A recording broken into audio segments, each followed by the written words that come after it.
Me and my girlfriend have 3 children between us, 3 girls, 10 and under. And when we're able to have child-free nights, we like to go to cocktail bars, to the pub, to the cinema, to the restaurant, even have a night away sometimes if possible. We let our hair down. Now, last Saturday on a child-free night, we mutually decided to watch Frozen 2. This is what our life has become.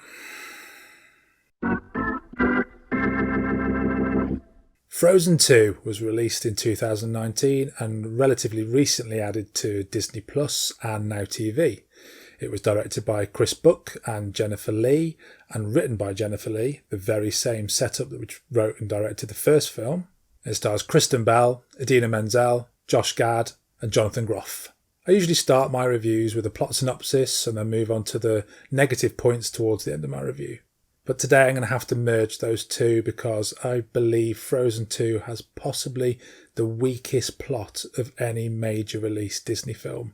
I think it's worth pointing out that this is the first time that Disney has released a major sequel to one of their princess films. Beauty and the Beast, Cinderella, Little Mermaid and others have sequels, but they were direct-to-video, low-budget, Disney B-team kind of fare. They've never really done this before. You could say they're heading into the unknown. Yeah, I went there. I remember a couple of years after the release of Frozen when the hype was finally starting to slow down and people were asking for a sequel. The makers of the first film said they would only come back to do a sequel if they found a plot worth telling. This ain't it. The first big issue with the plot is that Frozen was a story set in a magical land which focused primarily on characters. They all had compelling and interesting character arcs that were interesting and enticing, drove the plot forward without much need for clunky exposition or hand-holding. The writer of Frozen 2, Jennifer Lee, the very same person who wrote Frozen and Wreck-It Ralph and Zootropolis, decided to create a bit of lore for this world, a bit of magic. We hear about the magical spirits of fire, earth, wind and water, and a mystical fifth spirit. What is it? Is it pizza? DIY skills? Is it love? It's all very contrived, very clunky, lots of exposition. Kind of like, oh, by the way, we forgot to tell you this in the first film. So everything is peaceful and happy in the land of Arendelle until one day Queen Elsa hears a mystical spirit voice singing to her and only she can hear it. And so she decides to follow the voice and find out where it's coming from. With the help of her old team, Anna, her sister, her boyfriend, Kristoff, and his trusty reindeer Sven, and of course Olaf the Snowman. And that's the plot, that's the adventure, that's the big thing that brought them back to the sequel.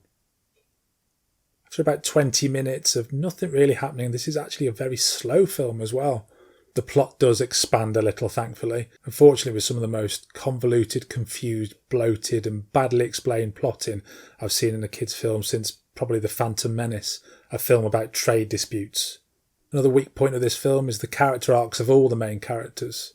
Now, they were never going to be as interesting as in the first film. We were introduced to these characters. We saw them being introduced to each other, learning about each other, going on a quest full of drama and peril. But they didn't even get close in this film. Olaf's thing is he wants to grow up and he's going through adolescence. It's quite a nice little idea. It's a bit thin. They don't deal with it too well, but I quite like that. It was good. Kristoff wants to propose to Anna and keeps messing it up. That's pretty much all he has. Elsa wants to follow this spirit singing and find out what the fifth spirit is. That's pretty much all she's got. Anna at least gets some kind of satisfying character arc.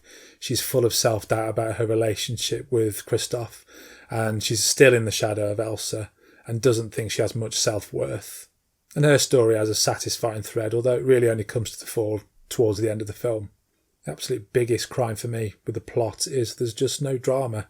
There's no excitement, there's no danger, there's nothing on the line, nothing for these characters to lose and nothing really for them to gain. Despite all these negatives and a bit of a wet lettuce ending, I actually came away from watching this feeling quite happy. The main reason for this is a Disney film and they don't really mess it up, do they?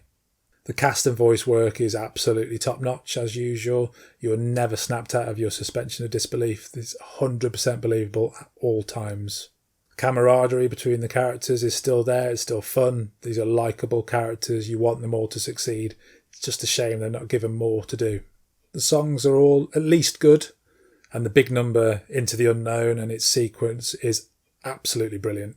easily the best moment of the film by a long way, and the best moment of both films actually.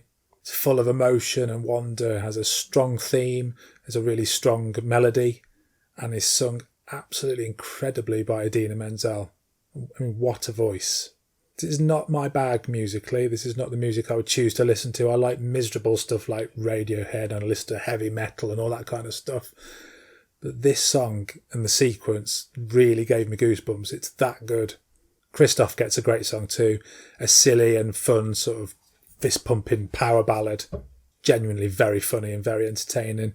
Something for the parents. I think they get that nod that it's this power ballad, a bit of a tongue-in-cheek send-up. Another plus point, which pretty much goes without saying, it looks phenomenal.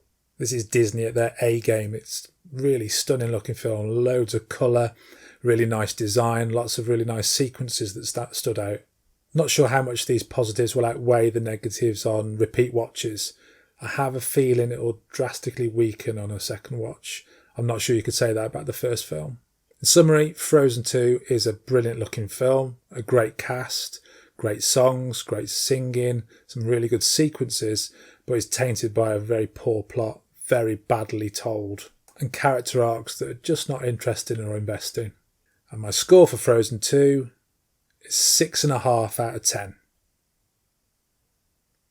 Thanks for watching.